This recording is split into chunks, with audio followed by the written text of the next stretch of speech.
3, 2, 1.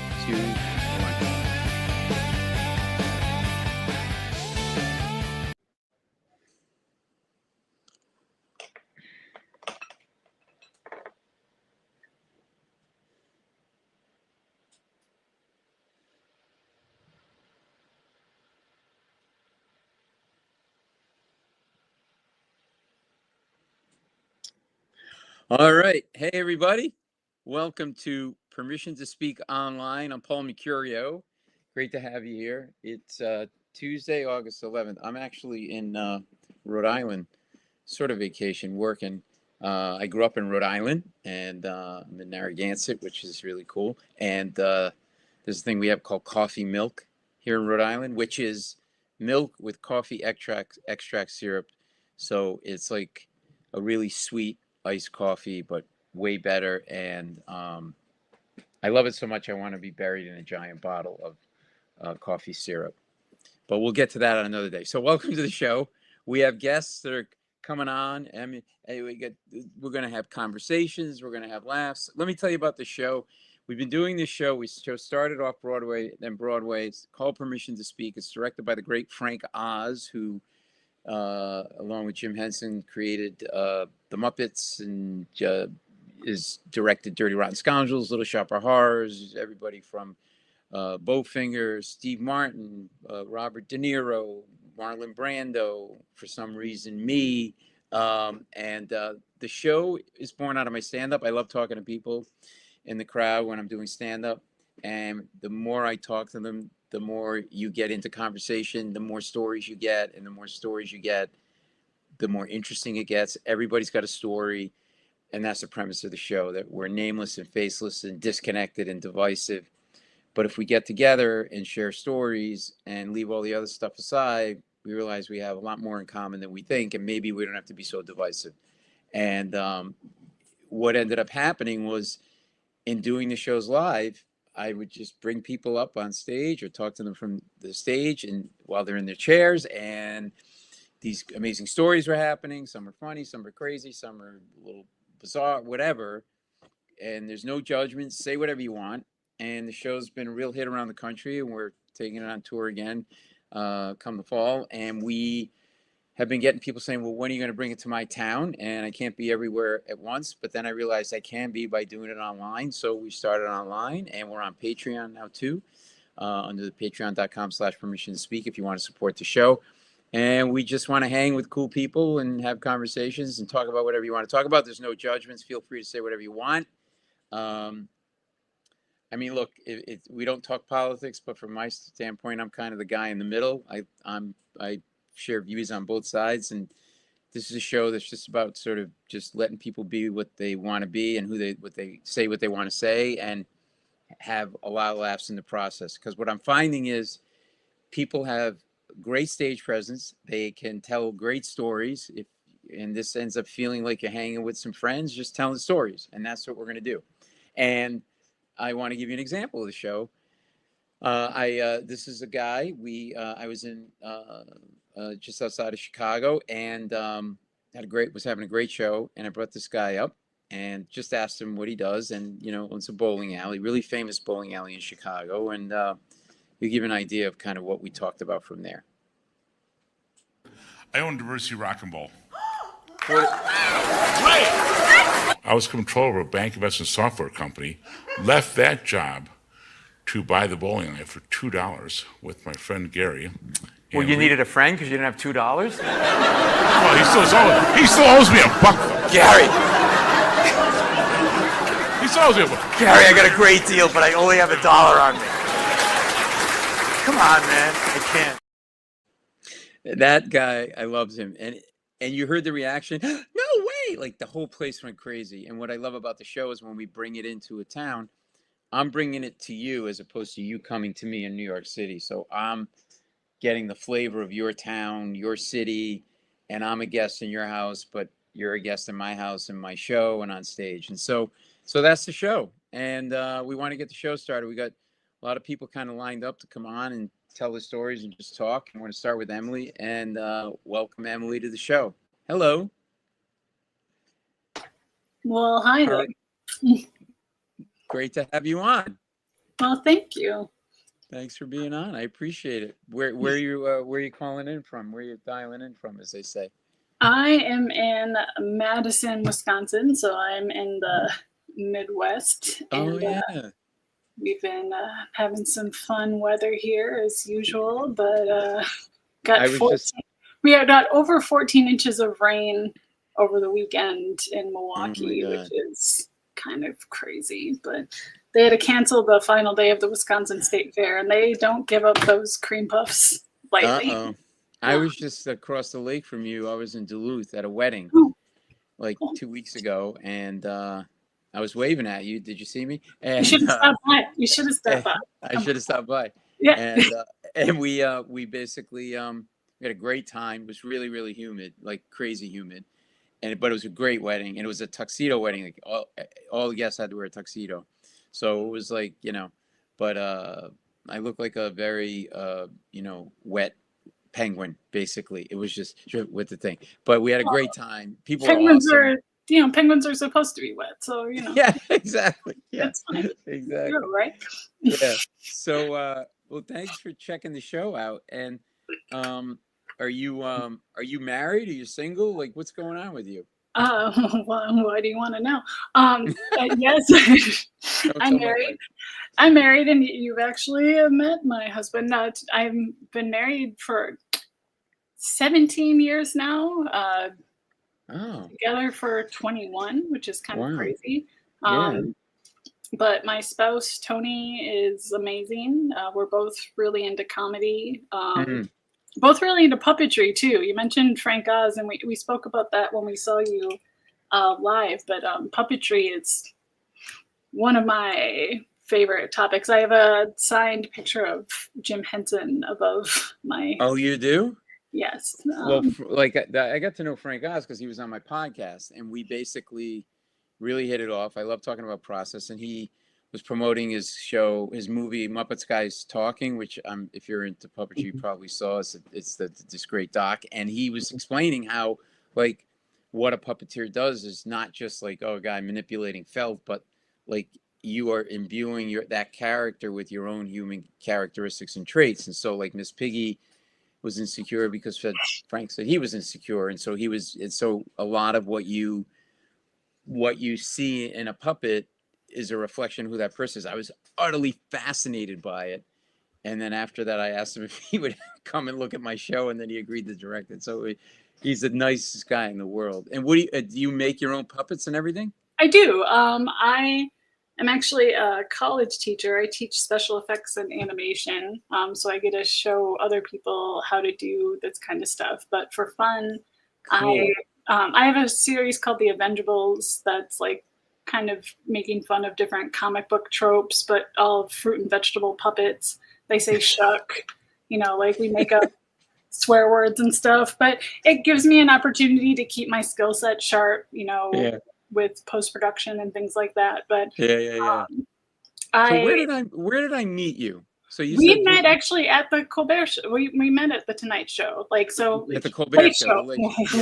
Oh my God, I can't believe you did it. No, I'm just kidding. I'm sorry. Oh, we did. Did we Edit that out. Did I bring you on stage? You did, yeah, you did. And you did when we I met think in Milwaukee too. You actually went and sat down and just left me on stage with the microphone when we were in Oh, I Milwaukee. remember that. You were Yeah. great. Yeah, thank you. Say hi to your husband for me. I will. Like Tony and Paul says hi. Hey, Tony, what's up, buddy? But yeah, but we met during the pre-Colbert times, and that was interesting because that was right before like the pandemic really happened, like right before everything shut down. Like we flew back from New York, and like that was it. I traveled again for a couple of years after that. But do you like teaching? Oh yeah, I love teaching. Yeah. I actually just got back from an orientation where we just met a bunch of new students and got to hear from what they're interested in doing, and Cool. Introducing them to the program and the software and stuff. So it's very cool. And did you like when you met Tony, did you know, like, would you guys like hit it off? Was there like, did he approach you? Did you approach him? Like, Oh, good question. So we are also both musicians. I was a singer in a metal band, and he's a drummer, and our bands used to play together. And we'd get together and make fun of like religious programming together, just as like a friendship kind of thing. But then I found out from a mutual friend that he thought I was cute, and I was like, well, really? And I invited him over to watch this really messed up puppetry film called Marquis, based on Marquis de Sade, where the only thing with the human face is the main character's penis, which South Park actually kind of just did too. But luckily the VHS died like 30 minutes in. Like, the VHS, I like this. This is 21 years ago now. Wow. It's a really disturbing film, but he didn't want to leave. I didn't want to leave. So we ended up playing Grand Theft Auto for 8 hours. And 8 hours? 8 hours straight. That was basically it. Like, we've been together since. Wow. Ever since we stuffed that dead guy's body into the trunk of that Cadillac, we've been happily ever after. He actually and then asked if he could come over the following day and watch Dark Crystal, and that could have been the marriage proposal right there, because that's my favorite film. So have you been? Oh, by the way, anybody watching, you want to join? There's a link right there in the comments section on YouTube. Click the link; it'll bring you into our waiting room, and we'll get you on, and we'll hear about you. And so, are you kind of? I don't know. Is goth's not the right word, but you're sort of definitely like kind of. You got an edge to yourself. And a little bit of a. I'm pretty sharp. What's that? Said I'm pretty sharp. I'm sorry, that was a bad joke. You are. No. Like, was that from your parents? Like, were your parents kind of that kind of like artistic? Honestly, you seem artistic to me. You seem like. I have more influence from my grandparents, I would say, than my parents. Actually, my grandpa, who's my only living grandparent, is a natural comedian. Like, he's hilarious. And his mom, I don't know if you're familiar with the comedian Bella Barth. Not sure I am. Mm-hmm. His mom saw her when she was in her 20s, and Bella actually brought my great grandma up on stage, and oh my God, did a little opening. Like I did with you. Yes. So it's a family history now to be called upon to do comedy impromptly. So he's hilarious. But and here's a cat. This is She-Ra, Kitten of Power. All right. Wait, what's the kitten's name? She-Ra, Kitten of Power. I'm so old that I watched She-Ra. Like, that's how old I am.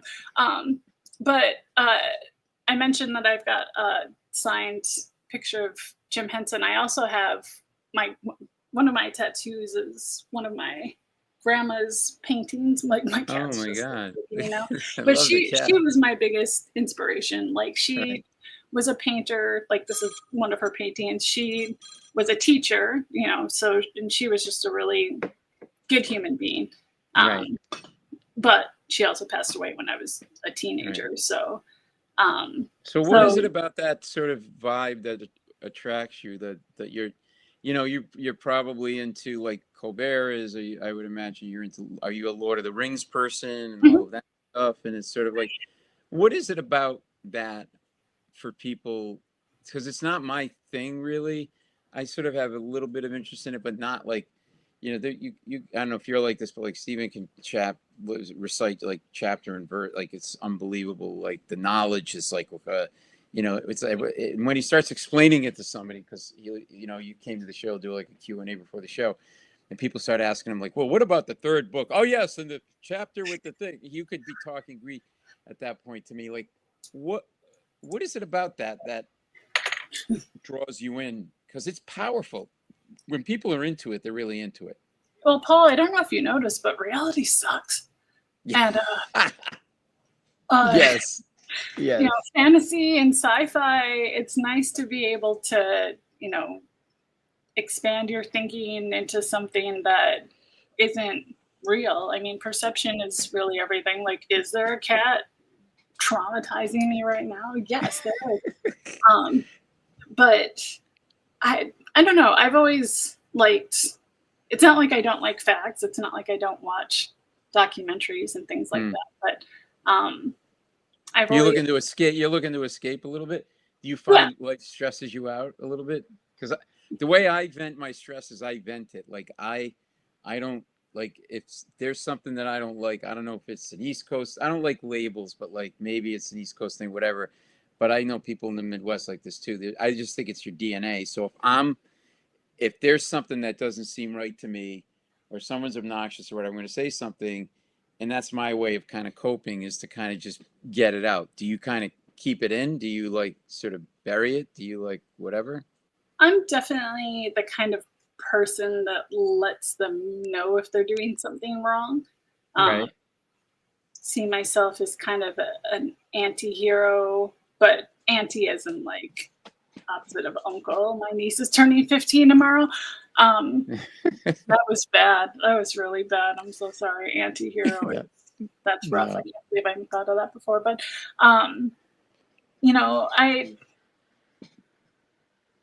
the fantasy, when you were talking about Frank earlier, one of my favorite observations from Jim Henson was when he was talking about the Muppets, he described puppeting as just wiggling dolls. And I always thought that was, obviously he went above and beyond that. Yeah. Just the idea of him kind of like minimizing it to that. Yeah. Are you so have you had anything in your life where you're like, oh my God, I can't believe that happened to me, or like something completely unexpected, good, bad, or otherwise? Like, because everybody's got something where you're like, or a pivotal moment that sort of took you down another path or anything like that? Like, because you seem like you have a very interesting, full life with a lot of interest, and you're very creative, obviously, and a lot of tattoos and a cool cat. And I've got a 30-pound corgi chihuahua trying to crawl into my lap right now. There you go. Everybody wants your attention. Anubis Reginald Russet Pearson Brungraver. We hyphenated the last name, just to. You hyphenated the last name of your animal, of your pet. Mm-hmm. Yeah. I kept my awesome. last name. I didn't take Tony's last name, but all of our pets. That's hilarious. But as far as pivotal things, good. I'm a graduate of the program I teach in, and I'm coming up on my 20th year of teaching in that program full time, which is kind of crazy because I'm not going to say only 44 because 44 is pretty old. No, it's not old. They're halfway. Yeah, no. Was it crazy to like suddenly be teaching in the program that you were like that? That's kind of surreal to me. It was because like the tattoo comment, being a student in that program, I very distinctly remember having a conversation with a teacher that asked to see me after class. And it was when I'm a big X-Men fan. That's another tattoo here. But these stripes were going to be like Wolverine's lines. Right. Like, go more this way. Right. But I got them. Then I was going to get the rib cage ones, and I was like, "What the fuck am I doing? I'm not going to tattoo my rib cage." But I got these done, and I just had these. And a teacher asked to see me after class, and told me, "Congratulations, you just ruined your career." You just ruined your career, right? Because you had tattoos. Yes. So are you in college or are you in high school? I'm sorry. College. Oh, I swear way too much to teach anything but college. No. But I'm sorry, you were a student or you were a teacher? Yeah, I was a student. I was a college student, and my teacher said that to you that I ruined my career. But then cut to 5 years later when I got hired part-time as a teacher. I'm not usually someone that side-eyes someone, but when we walked past each other in the hall, I kind of wanted to be like... Oh, that's awesome. Did he or she, I don't know. He? Yeah. Did he ever like engage you in conversation after that once you got hired and like tried to pretend like it didn't happen? No, but it was still really funny. just because, But that's a weird thing to say to somebody. Like, what was your major at that time? it was visual communication, so video production. So how could you, like, I could see if someone is on an investment banking track Right. and you're like, that corporate world won't understand tattoos. What's that's pretty myopic for that person to say that. What was going on? Why would the person say that to somebody who's going into the creative field, a creative field? He was just a cranky old man, and there's too many of those. That's pretty much the main issue right now with things. But I was going to say, when I graduated, I got a job in our cafeteria at the school, making like 13 an hour, and I was like, I got it made. I'm gonna have a pool at this rate. Like, I didn't even bother looking. I'm gonna have a pool. But I mentioned I was a musician. I was a singer in a metal band, and my guitarist in my metal band offered me my first Photoshop teaching job. Like, I was like 21 or whatever. I had blue hair, not as many tattoos. Teaching is brought all these. And that moment though, of like when you have somebody that sees something in you that you don't necessarily see or aren't even necessarily going to pursue, even though my biggest inspiration was a teacher, I never necessarily thought about teaching. And then having somebody see that in me, which was funny because he thought I was a good communicator. It was a metal band, I scream, and he thought I was a good designer, and our posters were total shit. So I'm glad that he saw that despite those things. But, sometimes it just takes somebody to... Yeah, there's that moment where, and then that person become like a mentor to you? He already was a close friend. So, yeah, like I never taught with him. He was just somebody that was looking for somebody to fill that role. So, but no, teaching has been awesome. Like, I wanted to work in the special effects industry, but honestly, teaching other people how to do it is even... So when you're teaching somebody, you're 44, they're in college. So it's not a huge age difference, but like, is there a common thing that you're finding that or is it sort of anxiety that people have, like the stress of having to succeed, and like, how do you think why do you relate well with them? I would imagine you do. You're cool, you're young, you got a lot of tattoos, which, by the way, these tattoos are going to ruin your career. I just thought I'd throw that out there. This Triceratops is real, like a job blocker, real job blocker in here. Wait, go back to that one. What is that one again? I have a Triceratops, like, oh my God, over my heart. I'm basically a 13-year-old boy in an Amazonian woman's body. So what is that about? Like, why do you think you're like that? And you're into heavy metal. Like, what is that about? I think you're really interesting and very artistic and very bright, but sort of, what do you think? Maybe you don't think about it that much, and so you don't have an answer. But I'm just curious because you got a lot of going on. It's really cool. I'm not a good actor, so like I just kind of have to be how I am. Like, one of the best compliments I was ever given was by a student who thanked me for being unapologetically weird. And that meant a lot to me because they said it like with tears in their eyes, because they said that they felt like... And why are you attracted to the idea of being weird? I'm not attracted to it. I just am it. Like, it's not really, See, I wouldn't call you weird. I just say you think you're really interesting. Oh, thanks. And I mean, you have... I'm 6'2". Like, you can't tell that from a video camera. Oh yeah, I remember you are. Tall, I wear a 13 in men's shoes. So like, that was actually a topic among one student and their family last semester, was that I have a female teacher with feet as big as mine. And then when I met his dad, he was like, "You're the teacher with the big feet." You're like the circus freak at school. Yeah. Like, oh, the circus freak talking to this animation today. And it's like, it's good times. And the kids must really think you're cool because you are who you are and you're unapologetic. And have you had any big like stumbling blocks so far in your life? Like, or any crazy stuff that's happened to you that really stands out, that like is a good story for people to hear, that maybe gets inspired by it or connects to it? And you don't have to have one if you don't. I mean, but you know. No. Something that's been, I mentioned I've been teaching for the last 20 plus years. Right. 6 years ago, unfortunately, I started experiencing epileptic seizures. Uh-huh. And that, could be worse, has kind of become something I want to like embroider on a pillow and sell at Hobby Lobby. Because even when I know there's a lot of dire stuff going on in the US, right? Well, in the world in general, but especially it seems to be centered around here right now. Perspective is such a powerful thing. Yeah. And it allows you to appreciate life. My grandmother was epileptic. I have a cousin who's epileptic, and my grandma was epileptic. I've been around that.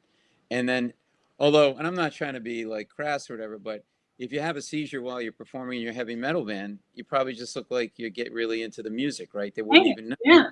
I mean, but that's actually the weird thing about epilepsy is, depending on context, if you're in the street, it's demonic. But if you're in a church, praise Almighty. Praise Almighty. She is possessed. Do yeah. we know why these seizures started? They don't know why. They don't, but like I mentioned I'm not an actor, but I was working in a production where I was acting. It was a Star Wars pantomime, and was just really... Wait, back up. You can't gloss over that. Star Wars pantomime. You guys were pantomiming Star Wars scenes? So it was like a panto. It was like we recreated Star Wars and all the different songs. We had I played it like a dancing Ewok at some point, so I had like a puppet body, but I built a bunch of puppets for the production. I did a bunch of like projected backgrounds. It was a really fun experience, but concurrently I had a friend that had just moved overseas and was experiencing like suicidal ideation. So trying to talk her down, but then going and putting on this like Ewok costume was like great. more acting than I was hoping to have. So like I would go like it was pretty intense. And the day after that production ended, I woke up in an ambulance and didn't know what was going on. Wow. But it's because I had a seizure. Tony had no idea what was going on, had to call 911. And, it sucks, but it could suck worse. So, yeah. Well, at least you knew where and you got it in check. Right. So listen, we're going to jump because we've got other people and I could talk to you all day. You guys are so cool. And it means a lot that you took time to jump in with us here, and this is something new we're doing, and we're doing it every week. And so spread the word, tell your friends. You can go to Patreon, support it. But if you're coming to New York, you got to let me know. When I'm coming to Madison, because that's one of my targeted cities that we're going to go to, we'd love you guys to come on. I won't bring you on stage because you already been brought on stage, but we'd love you to come and see the show. And maybe you'll have 10 more tattoos by then. Just try not to have a seizure during my show, okay? Just, you know what? Have a seizure. It'll make it more interesting. Don't worry about it. If it's in a church, it'll be okay. Reverend Mecurio. There you go. Well, it's great to see you. Give Tony Likewise. a big hello for me. And all right, stay well. Hope to see you soon. Thanks. I hope you had a good time. Thanks. Likewise. All right. That's Emily. We're going to bring Ellen in just a second. And by the way, you can go to Patreon to support the show. And Elle has been waiting in the wings. So we're going to bring Elle in right now, if we still have Elle. And got to have you see your face. Can we see Elle? Nope, that's me. Hello. Hello, how are you? Good. Thanks. I've been getting your emails, and I said, I got to check it out. So today is my day to check it out. That's so nice that you tuned in. We're, if you could try to keep your camera a little steady, that would be good. Maybe put it on a table or something. Is it on your lap? I'm good. It's on my lap. where you guys, where are you based out of? I'm in San Jose. Oh, see, Oh, nice. I've been having technology issues all day. It's not been my technology day. So this is probably going to be short because it's going to boot me off. No. Yeah, but I'm wondering, I wanted to find out when you're coming back out to San Francisco area so we can. Yeah, we're going to be, we're booking new dates now to start out later in the fall. So oh, good. I'm going to do my stand-up or going to be bringing this show, Permission to Speak, and which is a show that I've been doing, as I mentioned at the top of the show. Right. Love you to come. Are you from the area originally? Is that where you grew up? No, I grew up in Rhode Island. Oh. Yeah. You remember me. We oh, danced. God, please. Oh, my God. Put your dang glasses on. Oh, my God. It's you. Okay. I haven't seen you in forever. I know. It's been a while. It's been a few years since we met up. So, and I'm just needing my dose of comedy these days. So between you and Colbert and John Oliver and all of them, I just well, we're going away, but the Colbert Show is. But I'm not going anywhere. Yeah. He's not going away. He'll come back. Well, I don't know. We'll figure. I guess they're going to figure something out. I don't know what, but So even though we kind of know each other, we'll talk because I don't know and like whatever. But like, you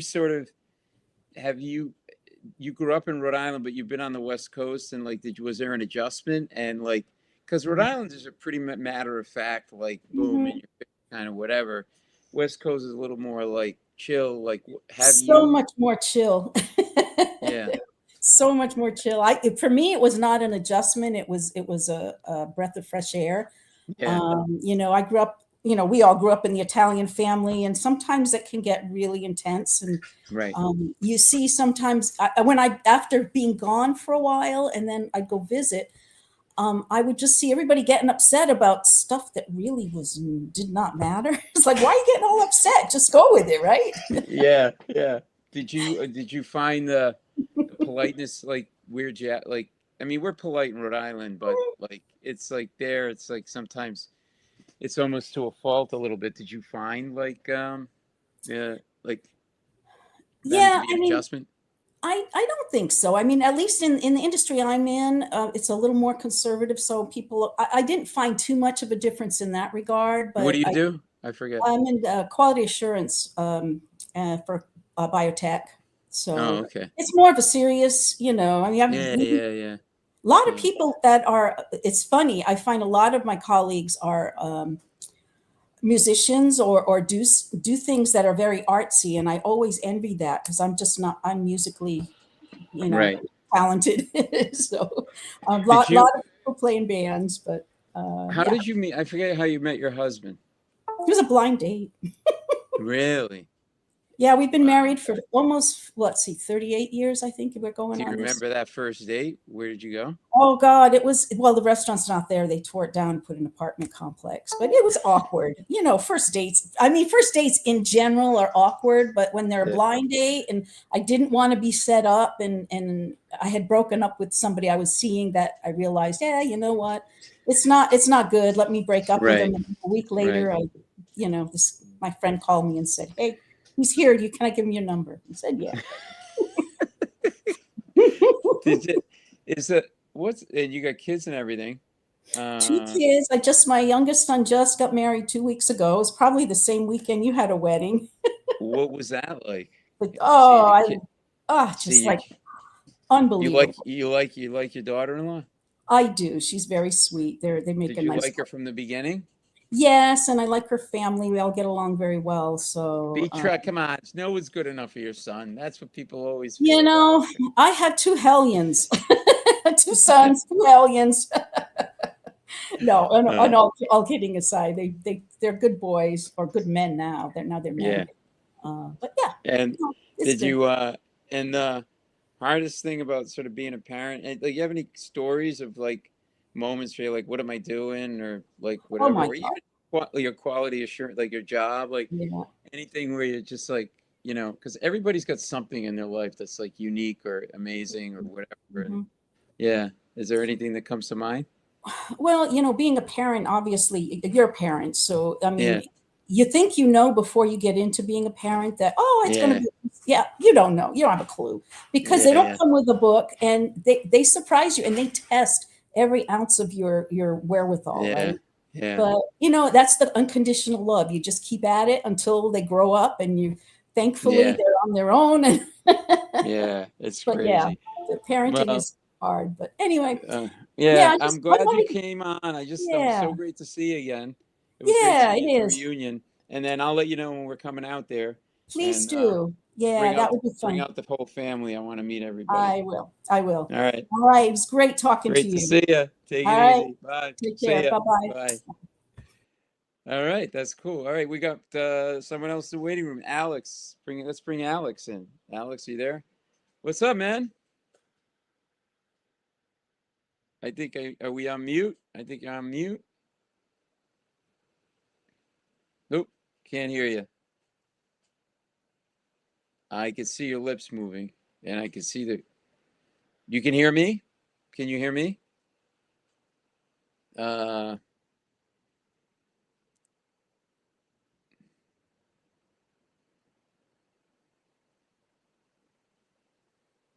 No. Why don't you? Do you want to jump off and come back in? We'll wait a minute. Why don't you jump out, and then, or I don't know if you can. Can you do that? I'm talking to my producer, John. You could just in the chat here tell me, is he allowed to do that? Jump out and come back in? Yeah, go ahead. Why don't you disconnect and come back in? We got a couple more minutes. Same link. Use the same link. Okay? Disconnect. By the way, this is permission to speak.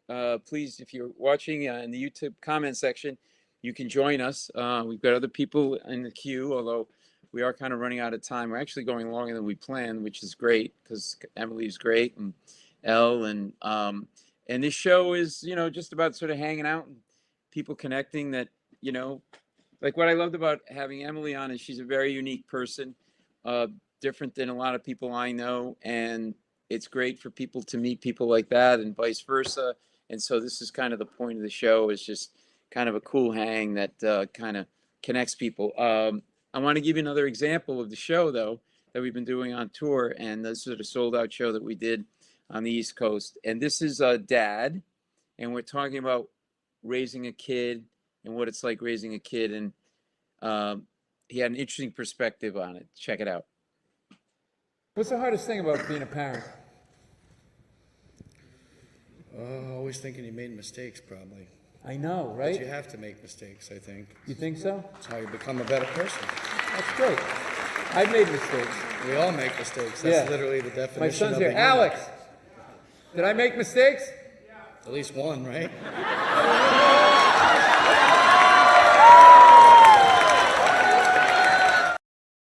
Boom. You got me.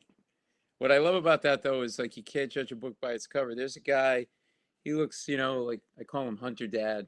I think he does hunt. Yeah, he is a hunter. And he was just like so introspective and had such an interesting view of life. And I didn't see that coming. And it was really cool. And I loved how he busted my balls in the process. So that's the idea of the show. We're going to bring Alex back in. He's back on. Alex, join us. Hey, buddy. Okay. Hey, can you hear me this time? I got you, man. I Okay. got you. Good to see you. Good. Just try to Because hold the camera steady. Try to hold the camera steady or put it down somewhere so it's not moving around. Because before I was using my iPad, so it didn't work. Yeah. So now I have to use my cell phone. So I guess I gotta hold it now. Because before I was using my iPad, didn't work with the cell phone. Just lean the phone up against something. That's all. Just prop the phone up. I'm somewhere. not. Let's see. I'm not.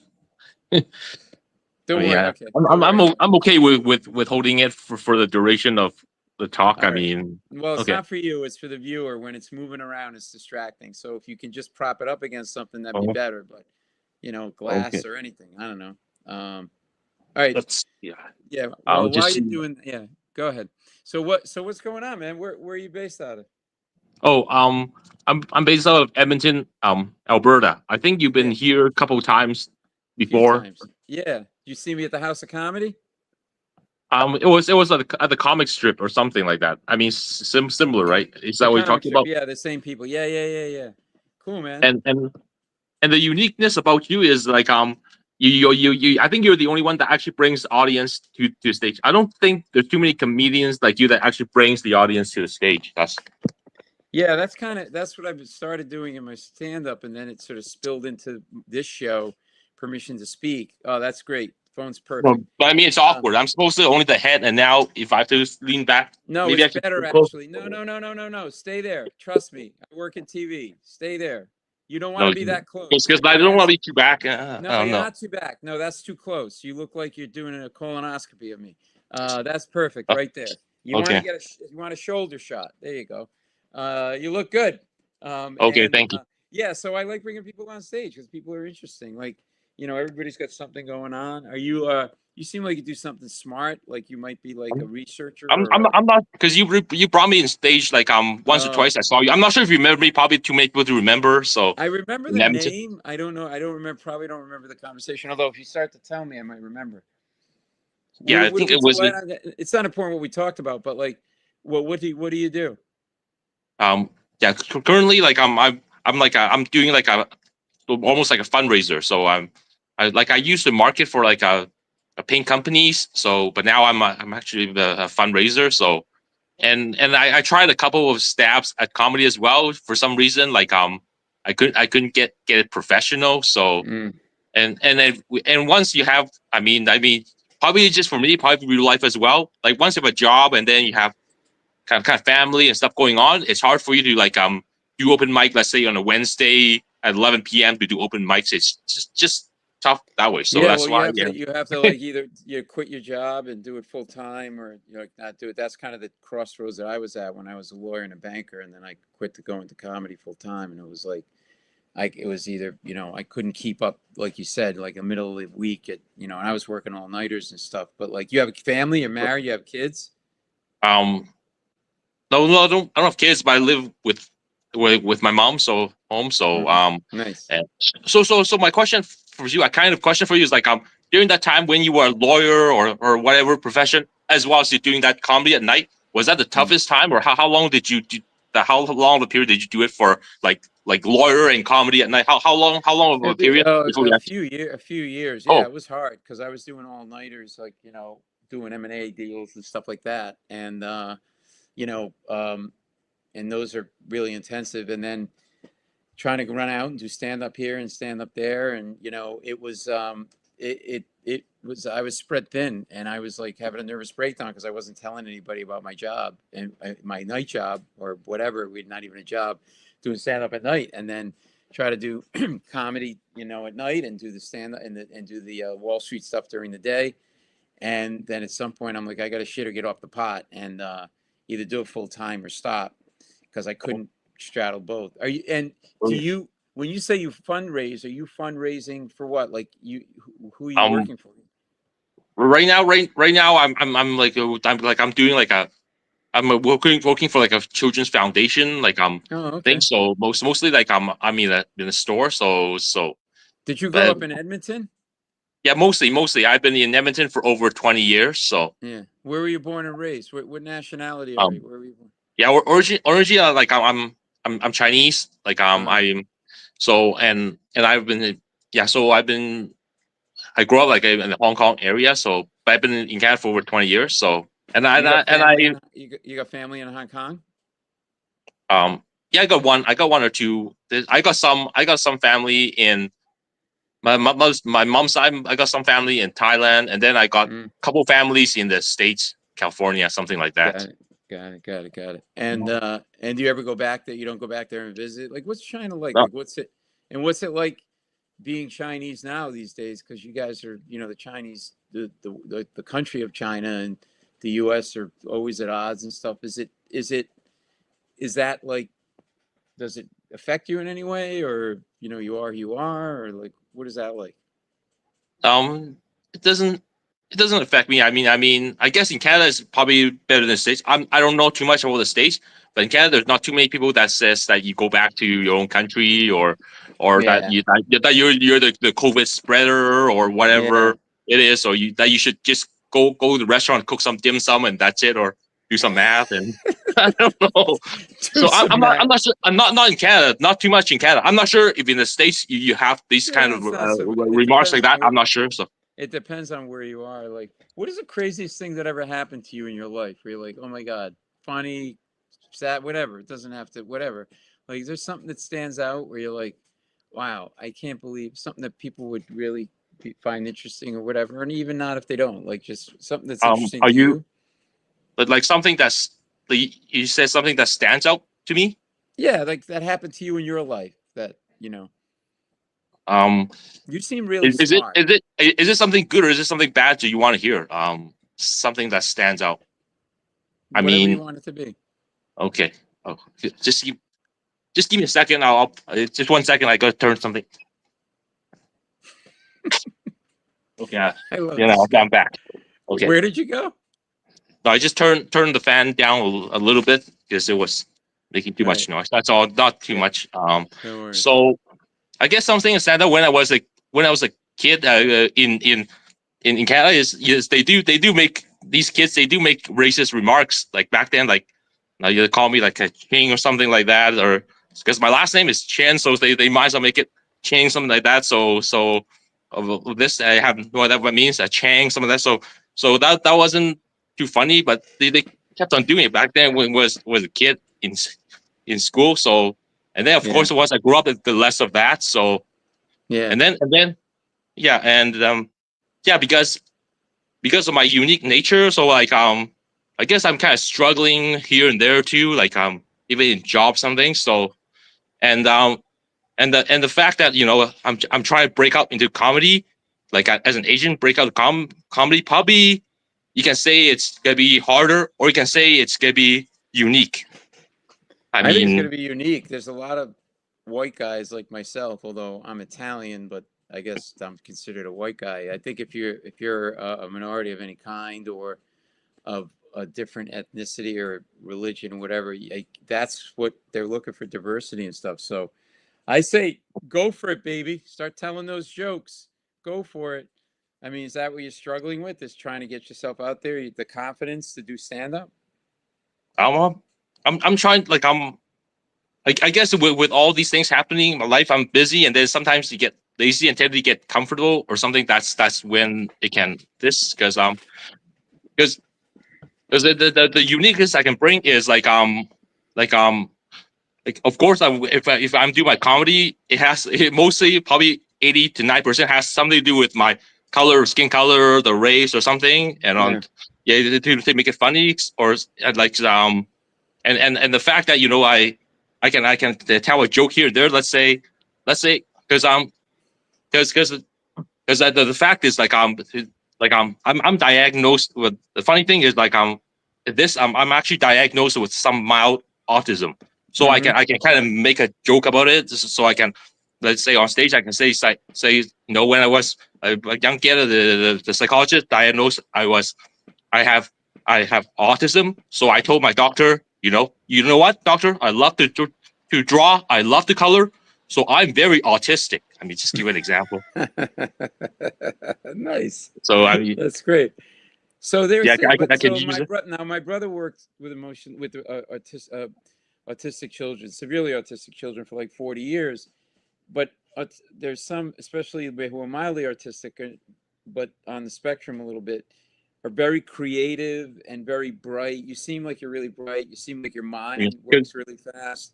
What Because is your I autism? know this kind of feeling is I know this kind of feeling is like people who are autistic or something like that, they should be on the computer or doing math. They should not be on stage doing comedy or something, or they could have a very hard time relating to people, socializing, or being on stage doing comedy.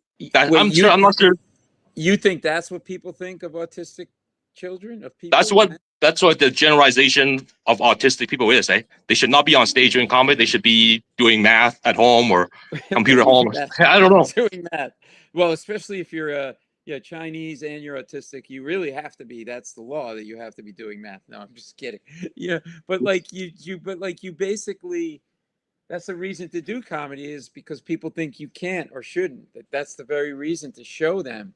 This is why we're doing the show right now, so that people can see that there are people like you out there, and there may be other people like you out there that are striving to do something out of the comfort zone of someone with your condition.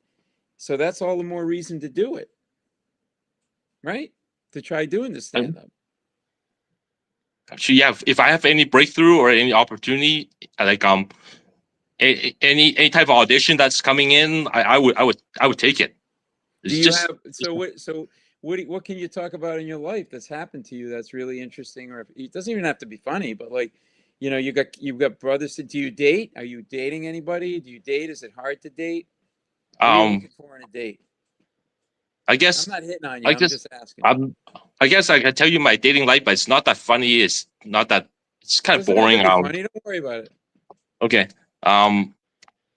Yeah, because when I was like a teenager or something like that, I kind of saw a girl that I liked, so, and I think she's from the States or something like that. So, but then of course when I went back, I was just goofing off and not too seriously, and like and then of course I kind of missed my boat. She married a doctor. I'm not sure if that's a joke. I don't see. Stop trying to do jokes. Don't worry about trying to make jokes. Your life I is interesting. That's funny, right I there. wasn't Like, no, I wasn't joking. Like she actually married a doctor, and no, and I he's a believe you, urologist or something. I believe you. A urologist? Yeah, she married a urologist. So I That's mean, I great. mean, I mean, You know, I'm not joking with you. So yeah. so and so I And kind of did you? messed up. So What do you mean you messed up? I mean, You like? I kind of regret the things I didn't do or that I did when I was younger. That if I did something different when I was younger, I would have been a different story right now.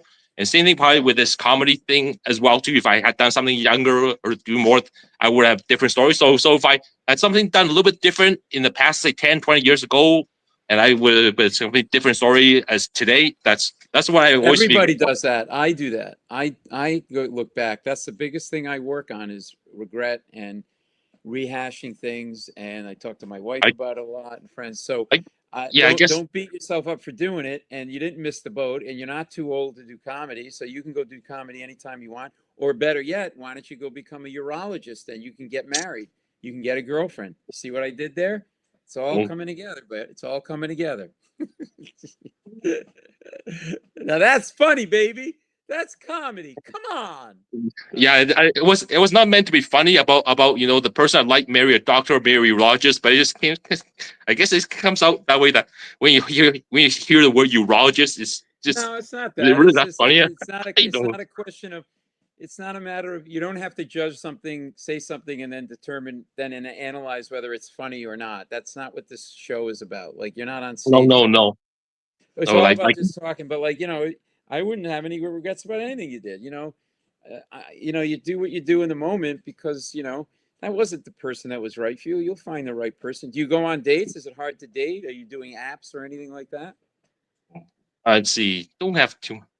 I mean, this urologist thing now maybe I'll use that urologist script in my comedy script if I have a chance. I There you mean, go. urologist sounds funny now. Now we think about. I never thought it sounds funny until I talk to you, and then kind of saying urologist kind of sound funny now too. I don't know.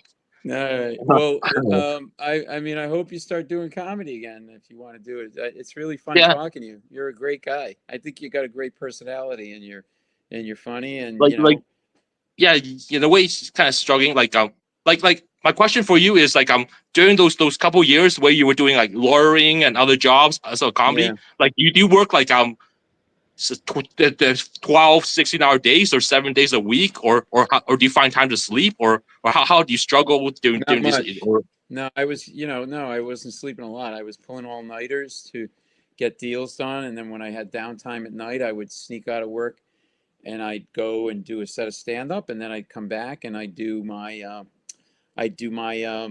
my lawyering investment banking job all night, then get yeah, home, sleep for an hour or two, I and then mean, go and do it again. Yeah, it was can crazy. you do any of these jobs properly like maybe you can kind of mess up and do comedy, but when you have to do those serious jobs, I'm not sure if you can do it. Didn't do it Yeah, I properly? did it Or properly. Yeah, I did it. I did it. because Yeah. if you don't get enough sleep and your mind's somewhere else, I'm not sure. No, I don't know. no. I mean, yeah, you're really young and you have a lot of energy, and nobody's working on a lot of sleep in those jobs. Yeah, But you and just, it also was, but I was pulled by this comedy thing. There was something about it that really pulled me. And so I decided I got to do it full time. You know? because I also figured this too, like the more messed up you are, you seem to be able to do the comedy better, right? Or something. I mean, if you get a Yeah, some misfortune, a people messed up, think you can that. I mean, incorporate. some people think that. Like Woody Allen said, he didn't want to go see a therapist because it would straighten him out and that he wouldn't be funny. I mean, Yeah, yeah, in and a way. I mean, I know plenty of people that aren't messed up and who are really funny. I kind of, Yeah. yeah. I mean, there are people that are messed up but don't know how to tap into that to be funny. So it really is about just bringing a unique perspective to it. That's what I would do. I would talk about, if you want to do stand up, because you sound like you kind of want advice about comedy, is what I would do is I would you know just write that you're mildly autistic and all of that, and Yeah, yeah. so and you just kind of go from there. But I could feel your passion for comedy, and you should go do it. And you got a good personality, and you're a great public speaker. I think you'd be great. 'Cause- So, yeah. So yeah. Also incorporate that ideas with you is like seems to be like the stupid thing. Like if you do something stupid in your job, you probably get fired. But the more stupid things you can do in comedy seems to be like if you incorporate, you know how it can be funnier or more unique. I don't know. maybe, It yeah, just seems. yeah, you got a little bit, but just go try it. Just keep doing it and try it and write about it. And we're gonna have to wrap the show in a second here Okay. because actually Okay. we went over. But I hope you had a good time. It's great to have you on. Tell your friends about Thank the you. show. We're gonna do this every week, every Tuesday, and there's Okay. a link to Patreon, patreon.com/permission to speak, and you can check it out. But you're the best, buddy, and I'll see you when I come to Well, Edmonton. Okay? okay. Okay then. Thanks. Thanks. Take care. Hey, everybody. So that's the show. I want to thank my guests for coming on, Elle, Emily, Alex. There's other people. Unfortunately, we can't get to you tonight, but please tune in, come back.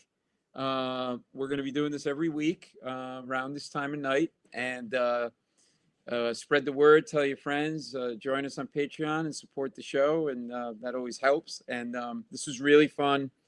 And you take from it what you want. There were three very unique conversations, three very unique people that I thought really represented a wide variety of people.